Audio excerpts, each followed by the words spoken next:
Selamat pagi, selamat hari Minggu adik-adik semua.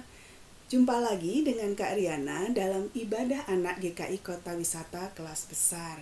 Ya, adik-adik, bagaimana kesibukan minggu lalu? Wah, pasti padat sekali ya dan seru sekali. Ya Kak, ada ulangan, ada tugas-tugas sekolah juga, ada tugas-tugas dari mama. Ya, yang penting adik-adik selalu sehat ya.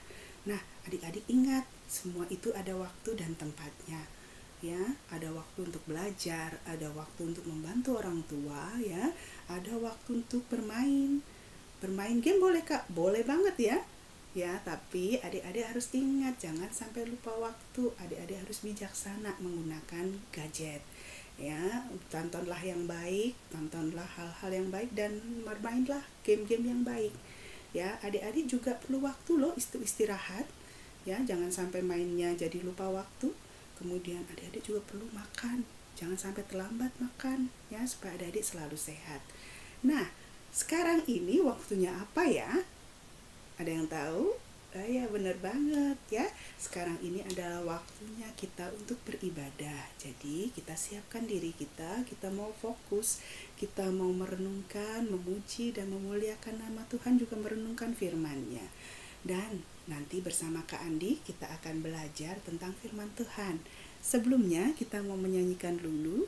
Kita mau menyanyikan Selamat pagi Bapa, selamat pagi Yesus. Kita mau menyapa Bapa kita mau mengucap syukur untuk segala anugerahnya dalam hidup kita.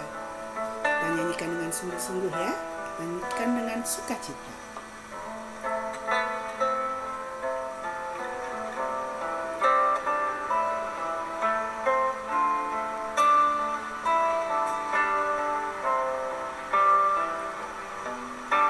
Selamat pagi Bapa, selamat pagi Yesus, selamat pagi Roh Kudus.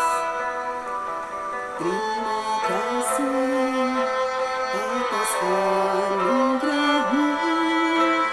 Semalam telah berlalu, ku memuji, ku bersyukur, memuliakan nama-Mu. Allah Bapa, Putra, Roh Kudus, terima kasih. Selamat pagi Bapa, selamat pagi Yesus, selamat pagi Roh Kudus. Terima kasih atas anugerah-Mu. Semalam telah berlalu, ku memuji, ku bersyukur, ku memuliakan nama-Mu. Allah Bapa, Putra, Roh Kudus, terima kasih. Allah Bapa, Putra, Roh Kudus, terima kasih.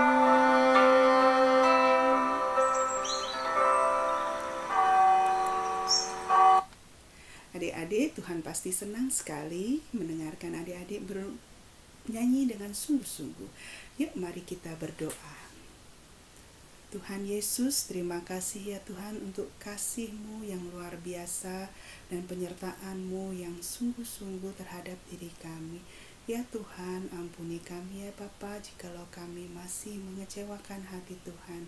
Ajar kami ya Tuhan untuk selalu bersyukur, selalu mencari Tuhan dalam kehidupan kami. Bapa di dalam surga, terima kasih ya Tuhan, Engkau selalu ada dalam lemah dan kuat kami. Engkau dah selalu ada dalam suka dan duka kami. Tuhan, Kau mau sertai kami dalam ibadah hari ini. Tuhan, sertai ibadah ini supaya dapat berjalan dengan baik dan sesuai dengan kehendak Tuhan dari awal, pertengahan, hingga akhir. Kami mau serahkan Tuhan ibadah kami ini. Hanya dalam nama-Mu Tuhan Yesus kami berdoa dan mengucap syukur. Amin. Adik-adik, bagaimana dengan hubungan kita dengan anggota keluarga kita selama masa pandemi ini? Apakah di rumah saja membuat kita semakin dekat atau kita semakin menjauh dengan anggota keluarga kita? Oke, Kak Riana sendiri bagaimana? Kak Riana sendiri di rumah pasang surut juga ya. Kadang kita bersilang pendapat gitu ya, ngambek deh ya satu sama lain gitu. Tapi ada waktunya kita bisa akur, tertawa bersama, nonton sama-sama, kita bisa membahas sesuatu dengan anak-anak, dengan anggota keluarga yang lain. Nah, adik-adik, apapun itu kita harus mendasari ya keluarga kita dengan kasih Tuhan. Itulah kasih Tuhan yang merekatkan satu sama lain. Karena kasih Tuhan mengajarkan kasih kepada kita. Karena kasih itu sabar, kasih itu murah hati, kasih itu bukan pemarah, dan kasih itu tidak menyimpan ya, memendam kesalahan orang lain. Jadi belajar mengampuni ya, belajar memaafkan. Ketika Tuhan mempercayakan kita dalam satu keluarga, pasti Tuhan punya rencana yang indah buat kita. Kita mau menyanyikan Ku Cinta Keluarga Tuhan. Yuk kita sambil berdiri ya, kita lihat keliling kita, ada siapa di sana? Ada opa oma, kita berikan tanda love. Opa oma, papa mama ya. Kita lihat lagi, ada adik kakak, kita berikan tanda love di sekeliling kita. Oke, kita sapa semuanya, kita memberikan cinta, kasih Tuhan kepada keluarga kita. Kita nyanyikan Ku Cinta Keluarga Tuhan.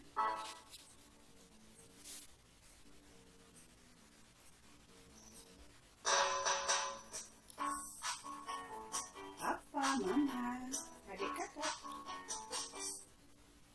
Ku cinta keluarga Tuhan, terjalin mesra sekali,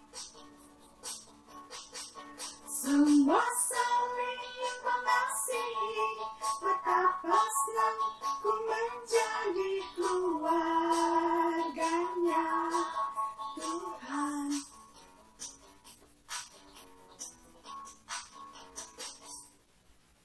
Ku cinta keluarga Tuhan, terjalin mesra sekali, semua saling mengasihi, betapa senang ku menjadi keluarganya Tuhan. Ku cinta keluarga Tuhan, terjalin mesra sekali, semua saling mengasihi, betapa senang ku menjadi keluarganya Tuhan. Semua saling mengasihi, betapa senang ku menjadi keluarganya Tuhan.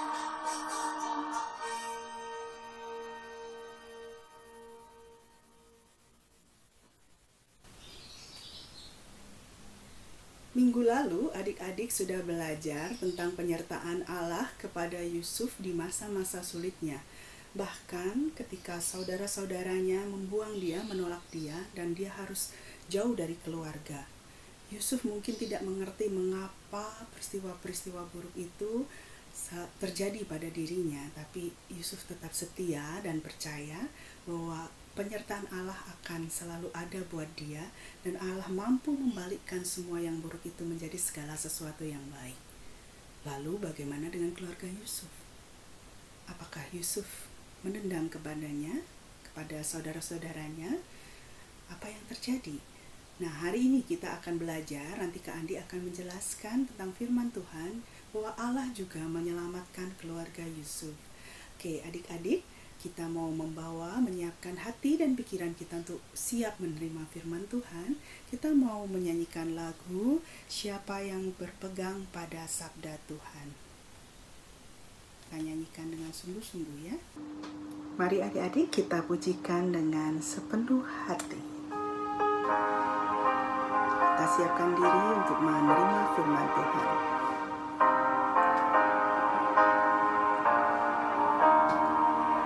Siapa yang berpegang pada sabda Tuhan dan setia mematuhinya,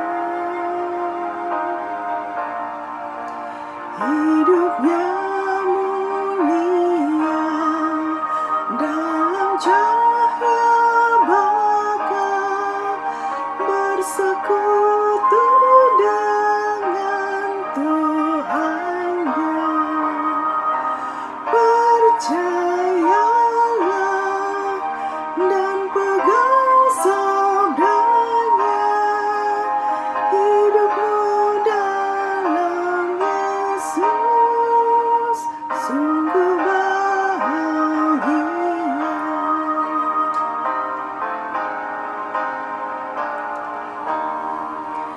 Bayang-bayang gelap kan dihapus lenyap oleh sinar senyum wajahnya.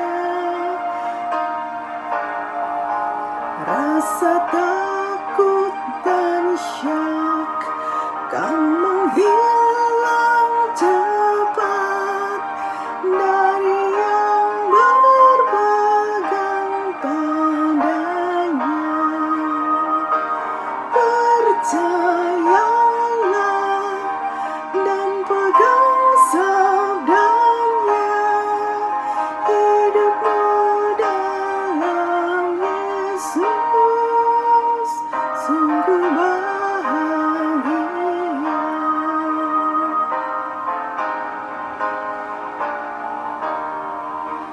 Bila kita sedih, hidup kita pedih, Tuhan mau berperan dalamnya. Ia selalu dekat dan menjamin berkat bagi yang berpegang padanya. Percayalah dan pegang sabdanya, hidupmu dalam Yesus sungguh bahagia.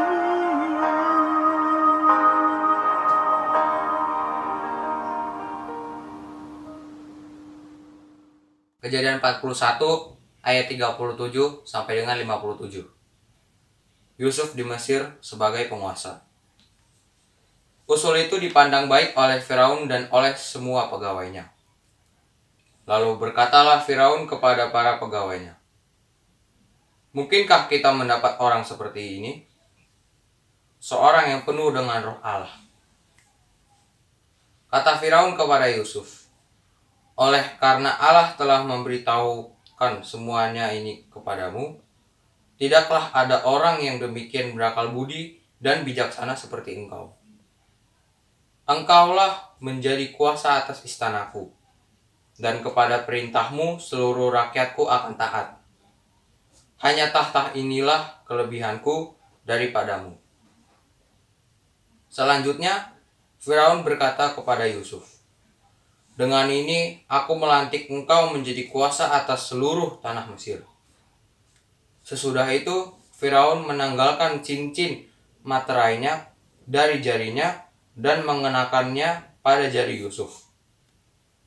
Dipakaikannyalah kepada Yusuf pakaian daripada kain halus dan digantungkannya kalung emas pada lehernya. Lalu Firaun menyuruh menaikkan Yusuf dalam keretanya yang kedua.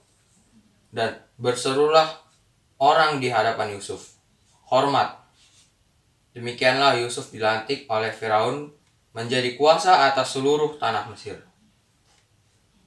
Berkatalah Firaun kepada Yusuf, "Akulah Firaun, tetapi dengan tidak setahumu, seorang pun tidak boleh bergerak di seluruh tanah Mesir."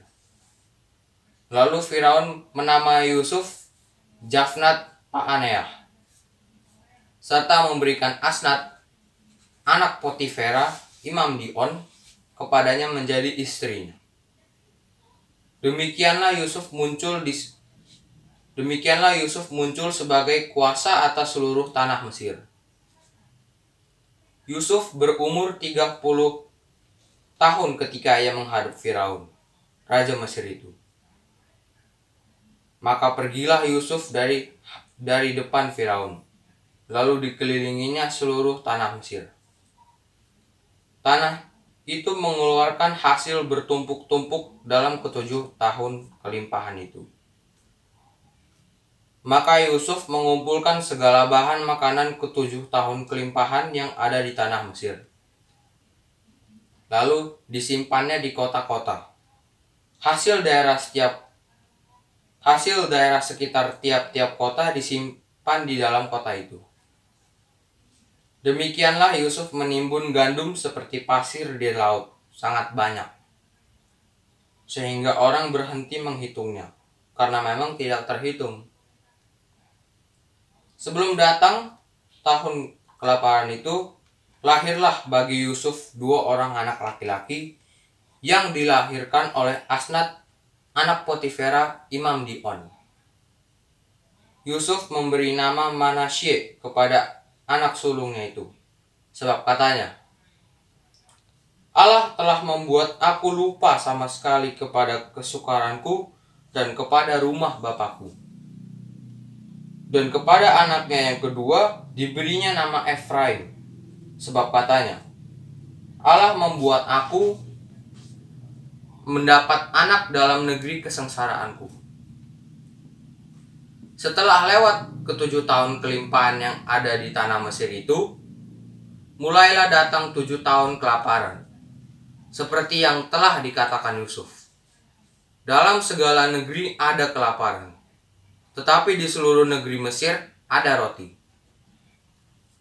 Ketika seluruh negeri Mesir menderita kelaparan, dan rakyat berteriak meminta roti kepada Firaun, berkatalah Firaun kepada semua orang Mesir, "Pergilah kepada Yusuf, perbuatlah apa yang akan dikatakannya kepadamu." Kelaparan itu merajalela di seluruh bumi. Maka Yusuf membuka segala lumbung dan menjual gandum kepada orang Mesir, sebab makin hebat kelaparan itu di tanah Mesir. Juga dari seluruh bumi datanglah orang ke Mesir untuk membeli gandum dari Yusuf, sebab hebat kelaparan itu di seluruh bumi. Selamat pagi adik-adik. Cerita hari ini adalah lanjutan dari cerita minggu lalu. Kakak akan mengulas sedikit cerita minggu lalu dan melanjutkan cerita yang minggu sekarang. Yusuf adalah anak Yakub yang ke-11, namun Yusuf sangat dibenci oleh kakak-kakaknya. Adik-adik tahu nggak kira-kira Yusuf dibenci sama kakaknya karena apa? Yang pertama adalah karena Yusuf menyampaikan kepada ayahnya kabar tentang kejahatan saudara-saudaranya. Itu ada di Kejadian 37 ayat 2. Yang kedua adalah Yusuf adalah anak pertama dari istri tercinta Yakub, yaitu Rahel, dan Yusuf menjadi anak kesayangan ayahnya. Berdasarkan perhitungan waktu, usia Yusuf dan Yakub sewaktu di Mesir dapat dihitung bahwa Yakub berusia 91 tahun ketika Yusuf lahir, sehingga cocok dengan alasan mengapa Yakub lebih menyayangi Yusuf. Ayah mereka, Yakub, sangat sayang kepada Yusuf. Ia memperlihatkan dengan menyuruh membuatkan sebuah jubah yang panjang dan bagus untuk Yusuf. karena ke-10 kakak Yusuf melihat betapa besar kasih Yakub kepada Yusuf, mereka mulai iri hati dan membenci Yusuf. Dan yang ketiga, karena saudara-saudaranya mendengar cerita 2 mimpi Yusuf, sehingga membuat kakak-kakaknya menjadi lebih semakin kesal dan marah terhadap Yusuf. Kita bisa lihat di Kejadian 37 ayat 7, tampak kita sedang di ladang mengikat berkas-berkas gandum. Lalu bangkitlah berkas itu dan tegak berdiri.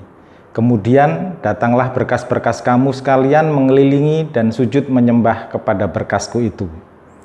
Di Kejadian 37 ayat 9, lalu ia memimpikan pula mimpi yang lain yang diceritakannya kepada saudara-saudaranya.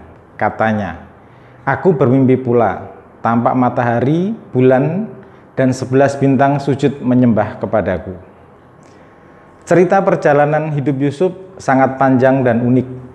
Ketika kakak-kakak Yusuf menjadi begitu marah terhadap Yusuf, mereka sudah merencanakan untuk membunuh, tetapi kemudian mereka menjualnya kepada saudagar-saudagar Midian yang membawanya ke Mesir.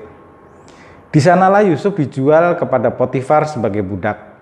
Namun karena Allah beserta Yusuf dan dalam pekerjaannya, Yusuf seorang budak yang setia dan bijak. Akhirnya segala milik Potifar diserahkan pada kekuasaan Yusuf untuk mengurus segala sesuatu di rumahnya. Dalam pekerjaannya, walau digoda oleh istri Potifar, Yusuf tetap setia dan memilih hidup kudus. Namun akibatnya istri Potifar itu menjadi marah dan menuduh serta memfitnah Yusuf, sampai akhirnya Yusuf dimasukkan ke dalam penjara. Di dalam penjara Yusuf menderita, tetapi ia tetap setia. Oleh sebab itu ia diangkat untuk mengurus penjara itu. Pada waktu di penjara, Yusuf melayani 2 pelayan Fir'aun dengan menafsirkan mimpinya. Ia minta juru minuman untuk mengingatnya apabila ketemu Fir'aun. Tetapi ternyata ia dilupakan selama 2 tahun.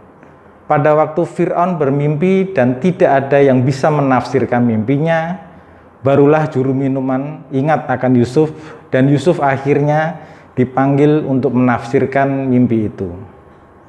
Inilah awal dari kisah yang membuat Yusuf dari seorang yang dibuang dan dipenjarakan diangkat menjadi pemimpin Mesir oleh Fir'aun. Selama 7 tahun kelimpahan ia memerintah atas Mesir dan mengumpulkan makanan. Setelah 7 tahun masa kelimpahan, 7 tahun masa kelaparan mulai datang dan saudara-saudara Yusuf terpaksa berangkat ke Mesir mencari makanan. Waktu mereka berjumpa dengan Yusuf, mereka tidak mengenalnya, tetapi Yusuf mengenal mereka. Ia sangat terharu melihat saudara-saudaranya, tetapi ia hendak menguji mereka. Mereka sujud di depannya dan Yusuf melihat mimpinya digenapi. Namun ia tidak langsung menyatakan diri, tetapi kembali menguji mereka. Pada waktu saudara-saudaranya terpaksa datang untuk kedua kalinya, Yusuf melihat bahwa saudara-saudaranya sudah bertobat. Mereka mengasihi Benyamin. Mereka membela dan mau menyelamatkan adiknya. Mereka rela mengorbankan diri mereka untuk adiknya. Karena itu, Yusuf menyatakan dirinya dan ada rekonsiliasi yang terjadi. Mereka pulang dengan membawa kabar gembira kepada Yakub, orang tua mereka, bahwa anak yang dikasihinya masih hidup di Mesir. Yakub bersama seluruh keluarganya berangkat ke Mesir. Yusuf melindungi dan menolong mereka dengan menyediakan makan dan mempersiapkan tempat tinggal di Goshen. Pada akhir kehidupannya, Yakub memanggil Yusuf bersama 2 anak Yusuf, yaitu Efraim dan Manasye. Yakub mengingatkan Yusuf tentang perjanjian yang diberikan kepada Abraham dan memberikan berkat juga membuat khusus kepada kedua anaknya. Kemudian Yakub memanggil anak-anaknya dan ia memberkati, bernubuat dan memberikan pesan kepada ke-12 anak itu. Ada beberapa hal yang perlu diperhatikan. Ruben kehilangan hak kesulungannya karena perbuatannya yang jahat. Berkat anak sulung dipindahkan kepada Yusuf dan hak melahirkan raja-raja diberikan kepada Yehuda.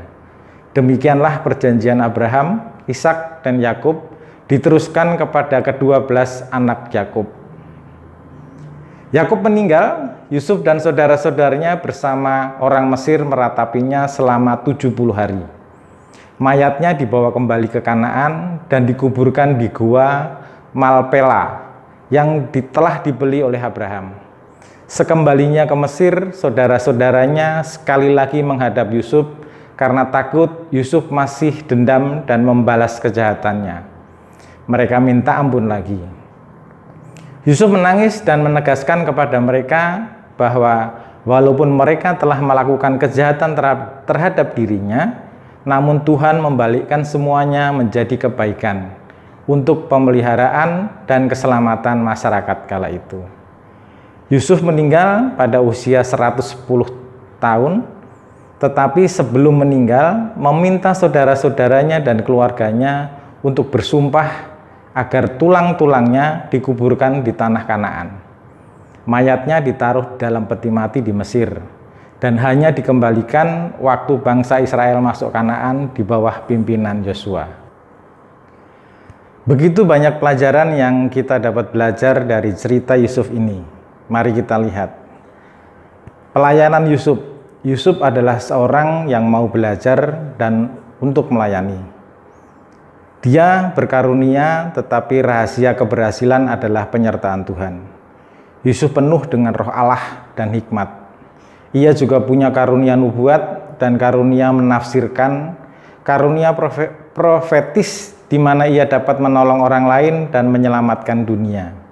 Ia juga memiliki hati hamba. Dengan segala kerendahan hati dan pengabdian, ia siap dipakai entah sebagai budak dalam perhambaan atau ketika dituduh sebagai penjahat dalam penjara, bahkan ketika ia sebagai pemerintah dalam istana. Selanjutnya adalah iman Yusuf. Rahasia kemenangan Yusuf adalah imannya kepada Tuhan. Yusuf punya iman walaupun segala sesuatu yang terjadi bertentangan atau bertolak belakang dari firman Tuhan yang datang kepadanya dalam bentuk mimpi pada usia 17 tahun. Sepertinya apabila melihat perjalanan dari awal ketika ia dibuang, bahkan ketika di penjara, penggenapan mimpinya makin lama makin mustahil. Menurut mimpinya, saudaranya akan tunduk kepadanya, padahal mereka membencinya dan mau membunuhnya.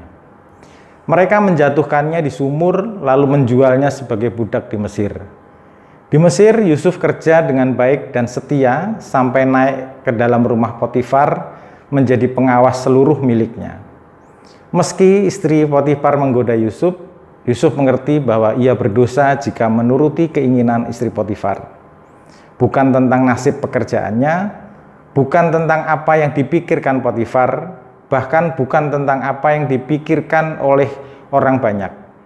Yusuf hanya memikirkan bagaimana tindakan tersebut di hadapan Allah. Yusuf ingat bahwa perzinahan adalah dosa, seperti yang tertulis pada ayat Alkitab tentang dosa perzinahan. Namun karena Yusuf tetap mempertahankan kekudusan, ia dibuang ke dalam penjara. Di penjara, walaupun kakinya diimpit dengan belenggu dan lehernya dimasukkan ke dalam besi, ia tetap menyatakan sikap yang baik sampai dipercayai untuk menjadi pengurus penjara. Seakan-akan segala sesuatu yang terjadi dalam hidupnya bertentangan dan bertolak belakang dengan mimpinya. Tetapi ia tetap hidup dalam iman, kesabaran, dan kebenaran. Dalam Mazmur 105 ayat 19 berkata, "Sampai saat firman-Nya sudah genap dan janji Tuhan membenarkannya, walaupun ia harus tunggu bertahun-tahun dari umur 17 sampai umur 30, akhirnya visinya sudah menjadi kenyataan. Dalam waktu 1 hari, ia dikeluarkan dari penjara dan diangkat menjadi penguasa atas seluruh tanah Mesir, untuk memberikan petunjuk kepada para pembesar Mesir sekehendak hatinya dan mengajarkan hikmat kepada para tua-tua Mesir." Selanjutnya adalah belas kasihan dan pengampunan Yusuf. Kita telah mengerti betapa kejinya yang dilakukan oleh saudara-saudara Yusuf. Bahkan mereka tidak lagi mencari tahu kabar tentang Yusuf, bahkan melupakan Yusuf. Dengan posisinya sebagai orang kedua di Mesir, tentu memiliki kesempatan yang besar untuk memberikan hukuman pada saudara-saudaranya. Ia memiliki kuasa untuk melakukan balas dendam. Namun karakter Yusuf dalam Alkitab yang penuh kasih dan pengampunan menghalau semua itu. Ia memilih untuk mengampuni saudara-saudaranya dibanding membalas dendam sesuai dengan yang tertulis pada ayat Alkitab tentang pengampunan. Karakter Yusuf yang selanjutnya adalah bertanggung jawab. Dari hanya seorang budak di rumah Potifar, Yusuf kemudian menjadi kepala rumah tangga. Dari hanya seorang tahanan, Yusuf kemudian menjadi kepala penjara. Bahkan lebih lanjut lagi, ia menjadi orang kedua di Mesir. Alkitab menjelaskan bahwa Tuhan terus menyertai Yusuf dan membuat segala pekerjaannya berhasil. Namun satu hal yang perlu kita ketahui bahwa itu tidak mungkin terjadi jika Yusuf tidak bekerja dengan baik. Tentu penyertaan Tuhan selalu hadir beriringan dengan usaha Yusuf untuk memberikan yang terbaik dalam pekerjaannya. Ini menunjukkan karakter Yusuf yang bertanggung jawab dalam tugasnya. Dan yang terakhir adalah rendah hati. Pekerjaan Yusuf selalu dianggap baik. Ia dipercaya akan segala sesuatu, bahkan untuk menafsirkan mimpi Firaun. Namun ini tidak membuat Yusuf menjadi sombong dan berpikir bahwa ia dapat melakukannya karena kekuatannya sendiri. Ia terus mengingat bahwa Allah yang memampukannya. Penyertaan Allah selalu ada sehingga segala pujian bukan ia yang layak mendapatkannya, tetapi Allah yang layak. Itulah karakter Yusuf dalam Alkitab. Karakter ini tentunya merupakan buah-buah Roh Kudus yang dikaruniakan oleh Roh Kudus. Jika kita ingin memiliki karakter seperti Yusuf, kita harus meminta pertolongan Roh Kudus. Lebih lagi, kita harus semakin mendekat kepada Allah. Adik-adik, apakah ada kaitannya Yusuf dengan Tuhan Yesus? Coba kita bandingkan atau kita sandingkan Yusuf sebagai bayangan Yesus ya. Yang pertama adalah Yusuf menjadi gambaran atau bayangan Yesus dalam banyak hal. Yusuf adalah anak yang terkasih dari bapaknya. Sama seperti Yesus adalah anak tunggal yang dikasihi. Yusuf diutus oleh ayahnya pergi membawa makanan untuk saudara-saudaranya dan diutus turun ke Mesir. Seperti Yesus meninggalkan surga dan diutus oleh bapaknya untuk mencari saudaranya yang hilang. Yusuf dibenci dan ditolak, dijual dan dianiaya oleh saudaranya yang berniat untuk membunuhnya. Demikianlah Yesus juga datang kepada umatnya dan bangsanya, namun mereka menolak dan membunuhnya. Yusuf digoda untuk berbuat dosa, tetapi ia menang dalam pencobaan itu, sama seperti Yesus. Sebab iman besar yang kita punya bukanlah iman besar tidak dapat turut merasakan kelemahan-kelemahan kita. Sebaliknya sama dengan kita, ia telah dicobai, hanya tidak berbuat dosa. Di Ibrani 4 ayat 15.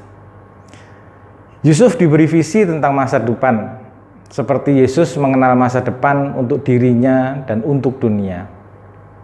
Seperti Yusuf diangkat dan semua saudaranya serta segenap orang Mesir sujud kepadanya, demikian juga segala lutut akan bertelut kepada Yesus. Sebagaimana hanya ada keselamatan kalau orang pergi kepada Yusuf untuk makanan, demikian juga hanya adalah keselamatan bagi manusia yang mau mencari Yesus. Yusuf menangisi saudaranya dan Yesus juga menangisi Yerusalem. Sebagaimana selama 40 tahun tulang Yusuf dibawa dalam perjalanan di padang pasir, kita juga selalu ingat akan tubuh dan darah Yesus sampai masuk tanah perjanjian kita.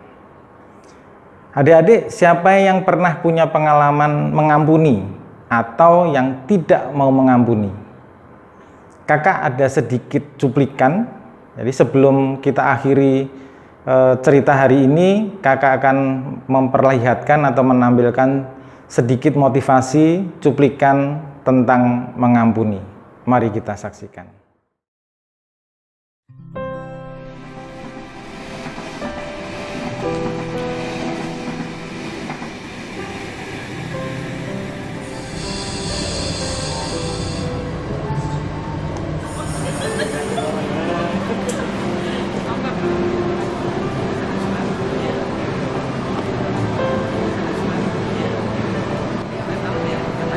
I wish I had that kind of relationship with my father.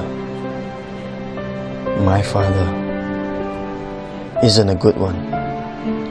I hated him so much. I stopped talking to him since the 7th grade.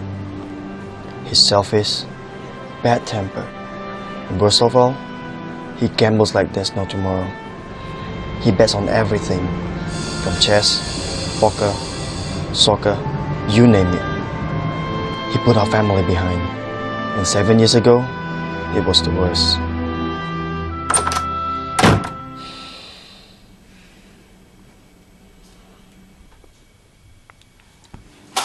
Apa ini? Bisa baca nggak? Hei, ada sopannya? Mak sama anak sama aja. Are you okay, Mom? Iya, nggak makan ya.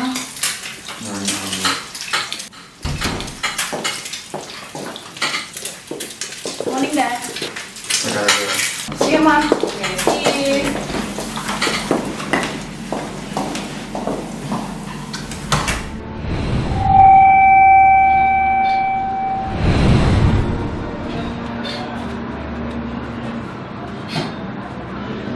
Are you alright? Yeah.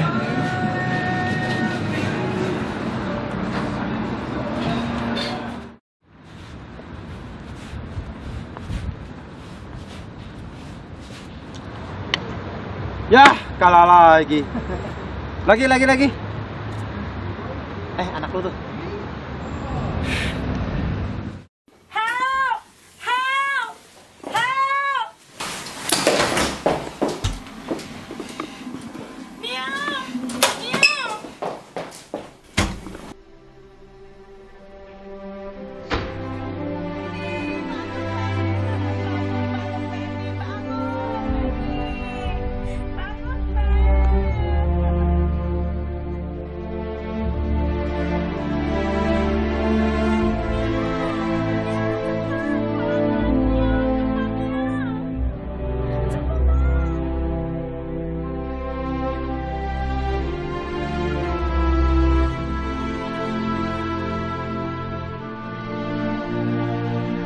I was panicking.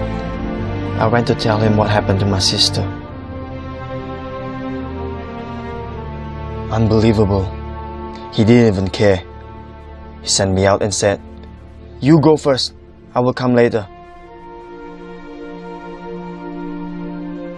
I can't hold myself. I just couldn't believe it. The last time we ever saw him was at my sister's funeral. Me and Mom moved away since then. It's been 7 years. I've been blessed with a loving family, a beautiful wife, and a lovely daughter. I became a Christian since I know my wife. She introduced me to Jesus. She always says, I have to forgive my father, no matter what he has done in the past. As the Bible says, if you forgive others, Heavenly Father will always forgive you. I remember one day, me and my wife was arguing. I almost hit her. As I looked at her, I was struck. That was what my father did to Mom. And I don't want that to happen to my family. I don't want to become like him. Since then, I tried my best to forgive him. It took years to forgive. After so many things I've been through, finally, I can release this anger, hatred, and bitterness. I tried to find him everywhere, but I couldn't. No one knows where he is, even his friends. I pray to God, wishing that I can meet my father, so that I can tell him that I love him and I forgive him.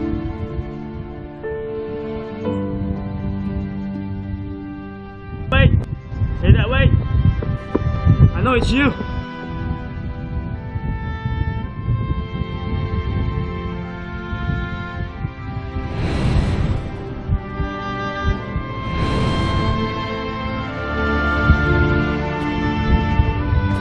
Dad, I sorry.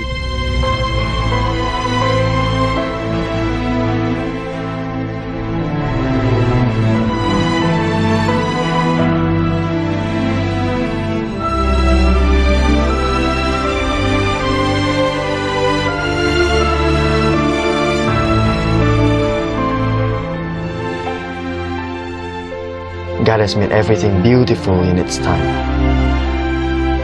And I believe He will do the same to you. You just need to believe and obey His words.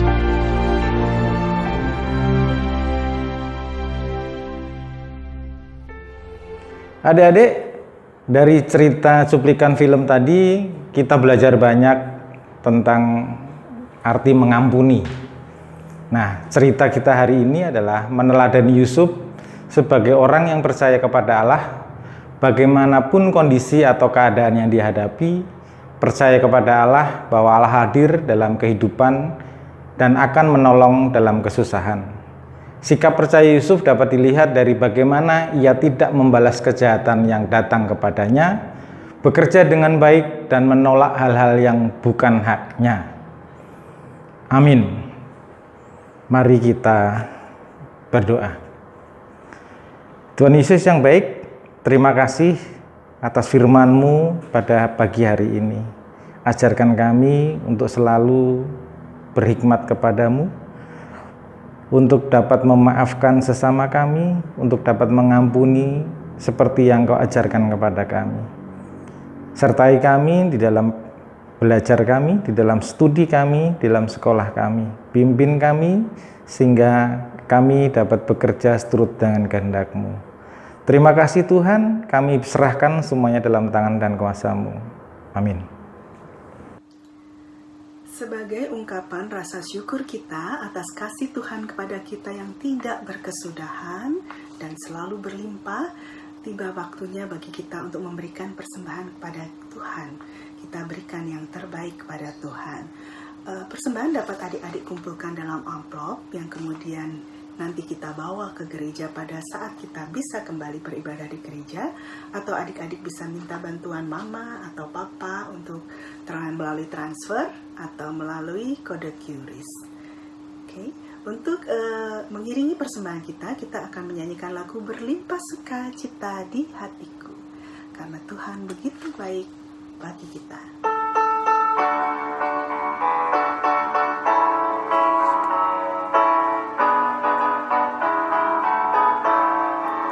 Berlimpah sukacita di hatiku, di hatiku berlimpah sukacita di hatiku, tetap di hatiku. Aku bersyukur, bersukacita, kasih Tuhan diam di dalamku. Aku bersyukur, bersukacita, kasih Tuhan diam di dalamku. Kita nyanyikan lebih semangat lagi ya.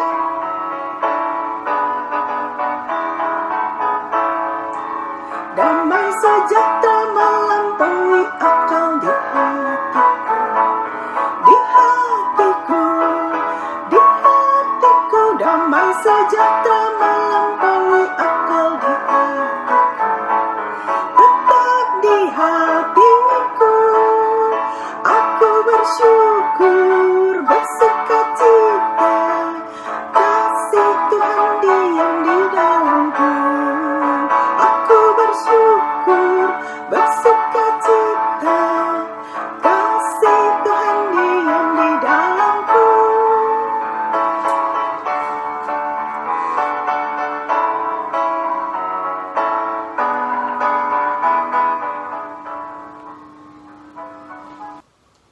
Adik-adik, mari kita mendoakan persembahan kita. Tuhan Yesus, terima kasih ya Tuhan untuk berkat-Mu yang begitu berlimpah. Terima kasih untuk kesehatan. Terima kasih untuk semua yang Tuhan telah berikan untuk kami. Bapa di dalam surga, kiranya persembahan yang kami bawa ini boleh berkenan di hadapan Tuhan, boleh dikelola untuk kemuliaan nama Tuhan saja. Kiranya Tuhan mau sucikan dan layakkan persembahan ini ya Tuhan, agar boleh menjadi keharuman nama Tuhan saja. Hanya dalam nama-Mu Tuhan Yesus, kami berdoa dan mengucap syukur. Amin.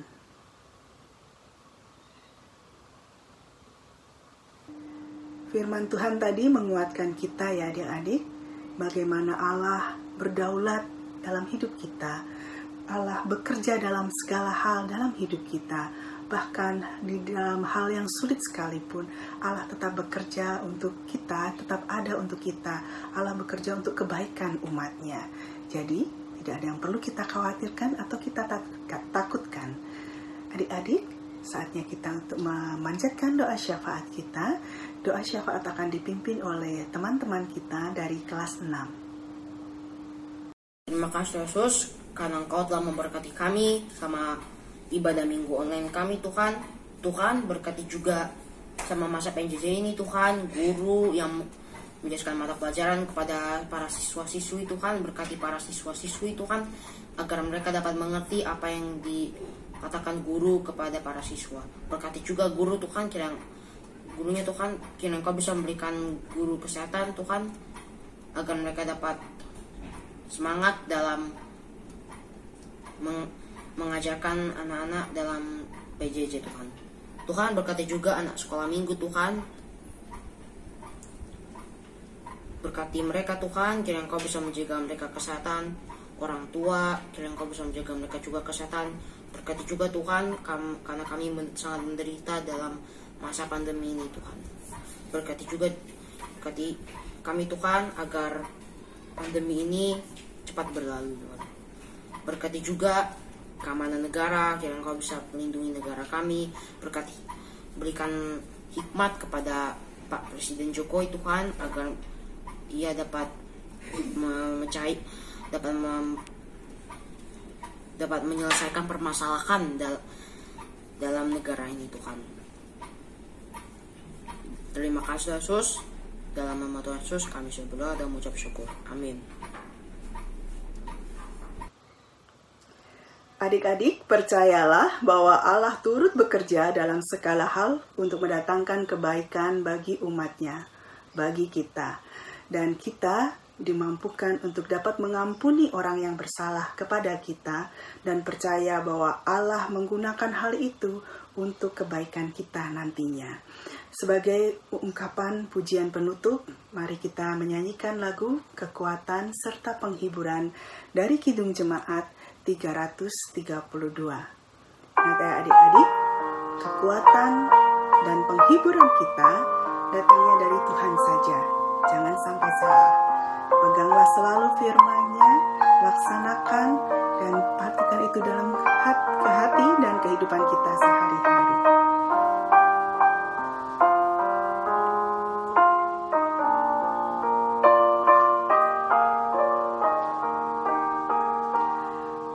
Kekuatan serta penghiburan diberikan Tuhan padaku. Tiap hari aku dibimbingnya, tiap jam dihibur hatiku, dan sesuai dengan Tuhan ku diberikan apa yang perlu. Suka dan derita bergantian memperkuat imanku.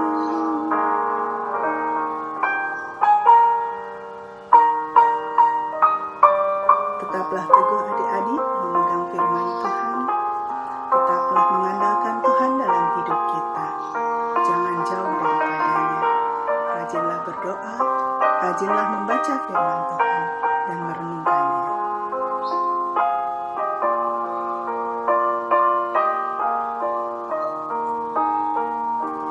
Tiap hari Tuhan besertaku, diberi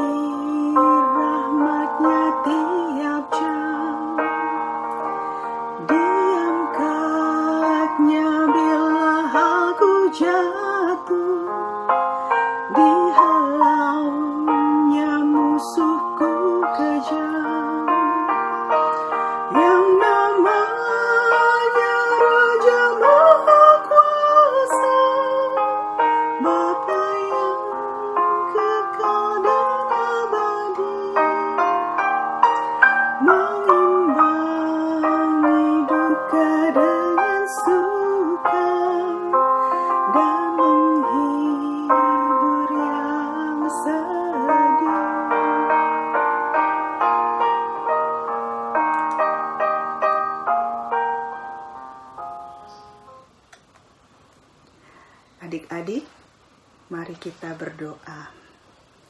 Tuhan Yesus, terima kasih ya Tuhan untuk firman-Mu yang begitu menguatkan ke hati kami. Ajari kami ya Tuhan untuk selalu rindu, haus akan firman Tuhan dan melaksanakannya dalam kehidupan sehari-hari, sehingga hidup kami boleh berkenan dan menyukakan hati Tuhan. Bimbing kami Tuhan, ajar kami, mampukan kami untuk menjalani hari-hari seturut dengan kehendak Tuhan. Terima kasih ya Bapa, kiranya Tuhan berkati kami, berkati keluarga kami. Hanya dalam nama-Mu Yesus kami berdoa dan mengucap syukur. Amin.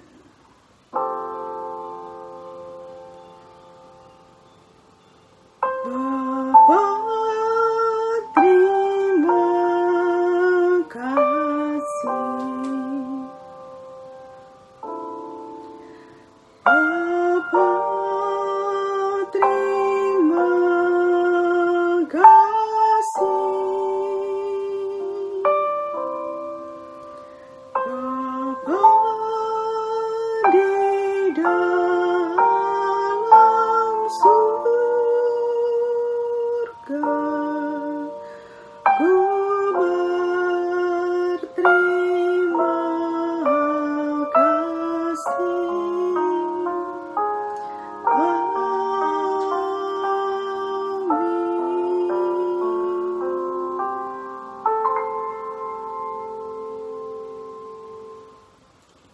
Puji Tuhan, kita dapat beribadah hari ini.